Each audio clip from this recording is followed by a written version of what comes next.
name is Clea Duvall. I am the director of Happiest season, and I'm here with the phenomenal cast of that film for the SAG Awards Q&A. I'm going to go around and introduce everybody. We have Mackenzie Davis, Kristen Stewart, Alison Brie, Aubrey Plaza, Mary Steenburgen, Mary Holland, Dan Levy, and again, I'm Clea Duvall, but I'm not in this movie. All right, well, let's just jump in. Guys, I think I can speak for all of us when I say this film meant a lot and was really fun. And it's been really amazing to see how warmly people have received it. But what does it mean to you guys to be a part of a project that's getting this kind of enthusiastic response? Kristen, let's start with you. I had such a good time on this. And I think that what makes the movie good is that, you know, that was visible versus we had such a good time on a movie that ultimately took a lot of work to make look like something else. It doesn't feel like such a group experience when other people enjoy it. You're like, how could you even relate to this? That was my experience. That had nothing to do with you.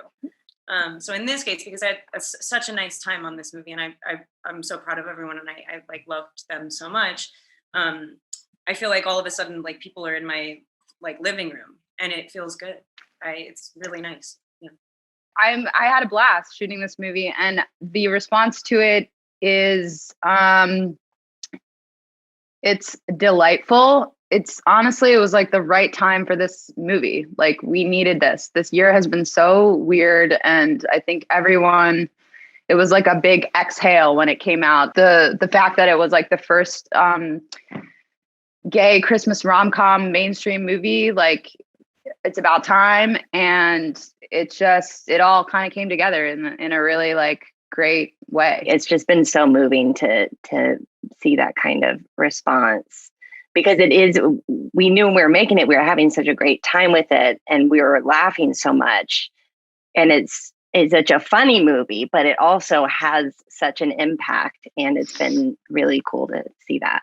And I think, for me, I have gone on the Twitter occasionally and looked at some of the responses from people. People have come out of the closet to their families because of this movie. Mm-hmm. And I think when you put something out there that is so well-intentioned and represents a cross-section of life that a lot of people don't get to see on screen, you embolden people to feel more comfortable in their own skin, more passionate about who they are, and more inspired about who they want to be. And I think that's what this movie has done for people.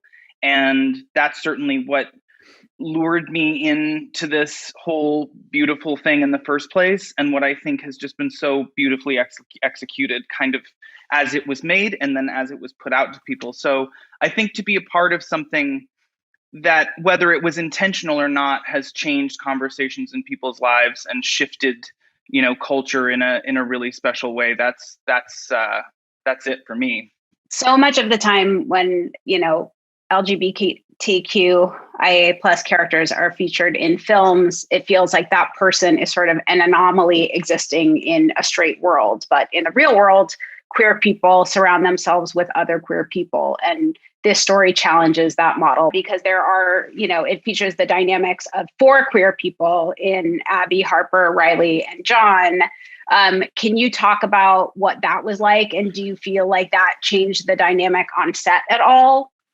It was invigorating and so liberating to be so authentic and also kind of in the center of things. It was definitely not,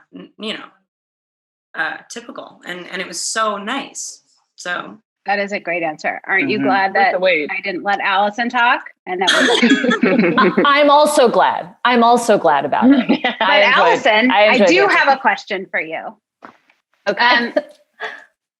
You play a character who is very unlike you, so much to the point where when I saw you in real life, I was like, wow, you're so cool. You're like, yeah, I'm an actor, idiot. You did say that. Your character is a lot more complicated than she first appears on the surface when we meet her. But were there any moments in the script that surprised you? And if so, how did you navigate that? Well, I really can empathize with Sloane as a character, and it's something, it's how I approach every character I play, is to not judge them and kind of try to see the world through their eyes and what they're going through. And I think what you did such a great job at weaving into this character in the writing and also in the editing. I think when I finally watched it, I was like, oh, wow, you caught these little moments that really come through, which are that Sloane grew up in the same household that Harper grew up in. And, as Harper talks about that their love from their parents was conditional, that's the same for Sloane. I think what I find really interesting about her as a character is she has made this career change, but she still is actually very successful at what she does, but it just gleans no respect from her family. So I was sort of pleasantly surprised to see in the final cut all the little moments where you do get to kind of see Sloane pushed aside by her family in a way that just sort of shows really what the dynamic is with them. And I think it helps some people to to sympathize with her a little more and realize that she is a complex human being and not just a villain. Mary S., have you seen, in recent years, do you feel that the scripts that are coming your way are more inclusive? Are you seeing different kinds of stories in recent years? I do a television show, Zoe's Extraordinary Playlist, that has trans characters and gay characters. And so I feel like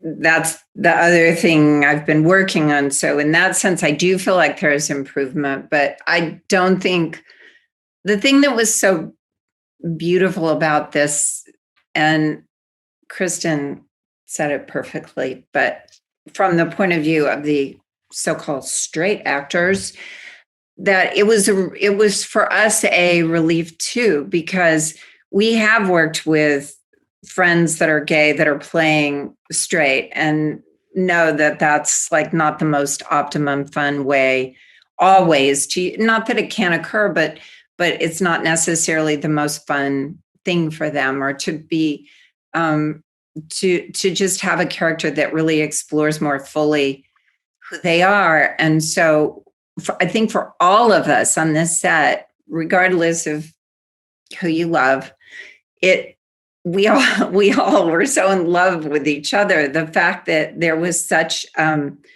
joy and authenticity in each character. And, I know some people think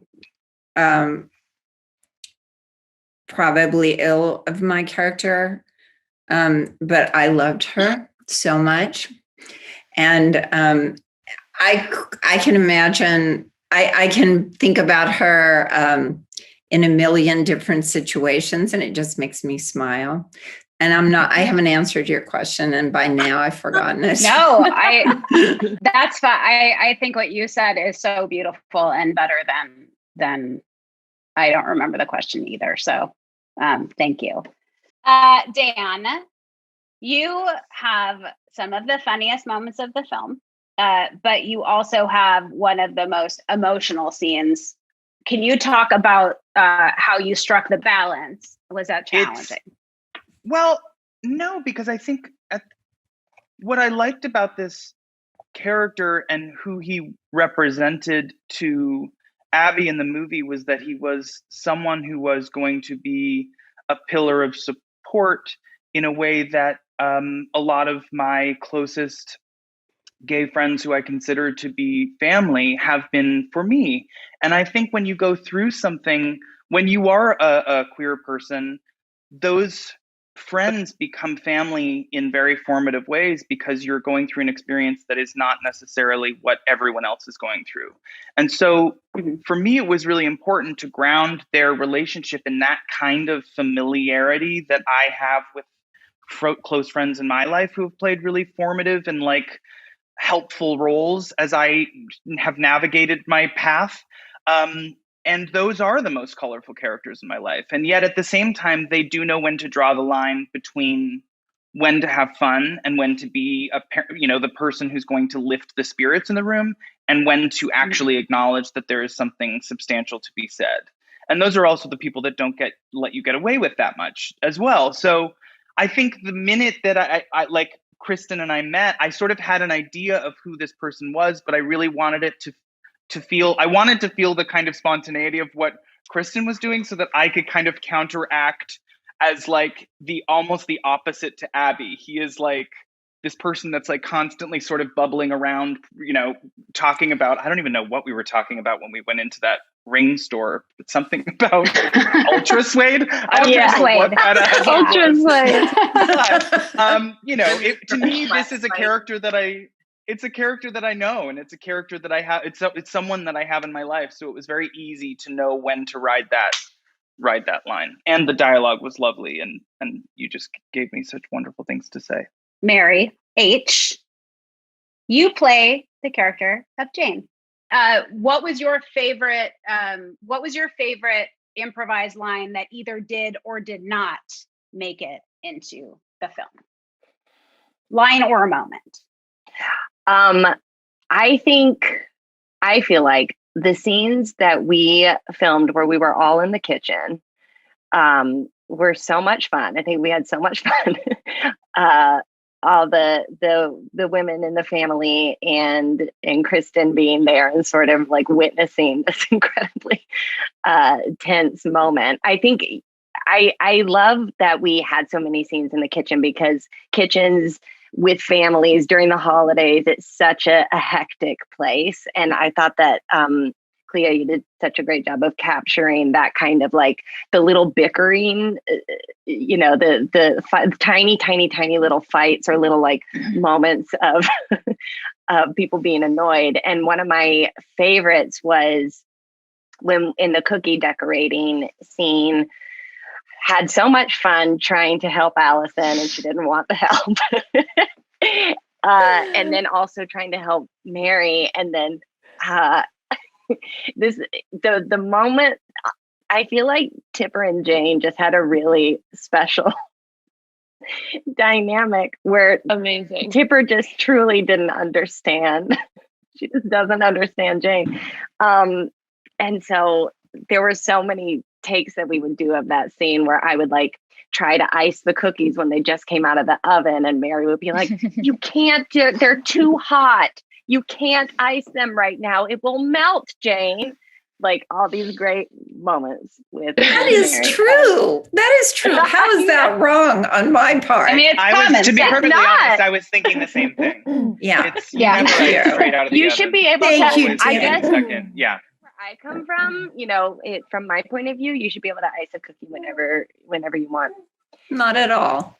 I do want to say, but Mary, I'm glad you said the cookie decorating scene, because I feel like you all had us dying laughing. And my favorite thing from that scene that didn't, at least not in its full effect, make it in the movie, is when you started to say Mary's lines at the same time as her. And I'm sure it didn't make it in because we all were just laughing.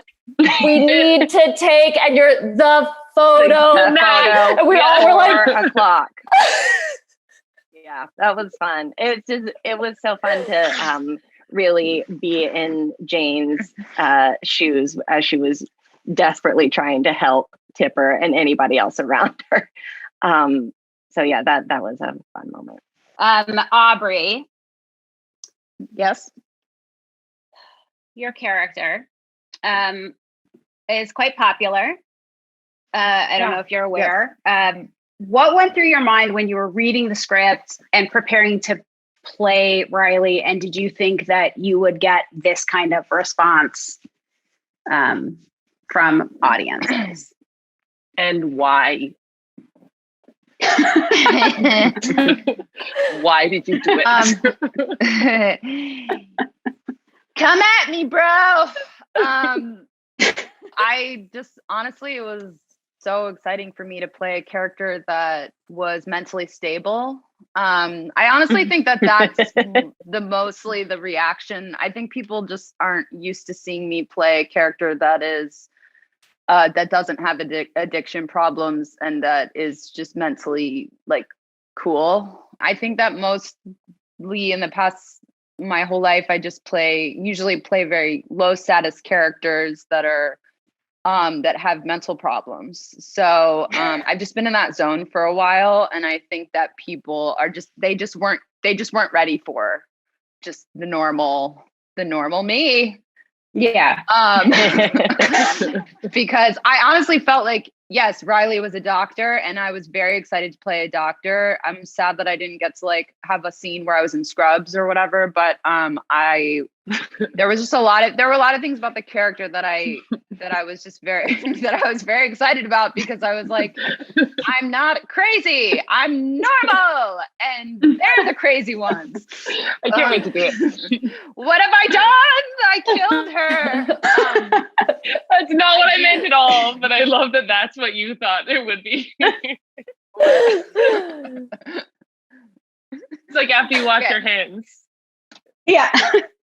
What have I done? Kristen and Mackenzie, did you encounter any challenges, or did you get any interesting insights when prepping to play your characters?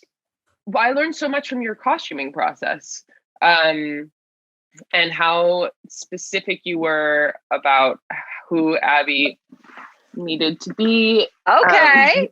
Okay. Yeah. Whites. It's now whites, everybody. Oh, I forgot to button my shirt up. Are we taking our clothes off? I have nothing on under this, but I'm game. I am game. It's whites from now on. Let's do it. Is this what this is? Guys. No, when you were putting your costume together, you were so specific about who this person was at this time in her life, where she didn't have to hide who she was, where her clothing was, both a product of and a freedom from like an intense amount of analysis and thought that went into articulating her identity when she was younger, when she wasn't out, when she first came out, and trying to be like, well, what kind of lesbian am I now? And it not being this. That's how you pronounce it.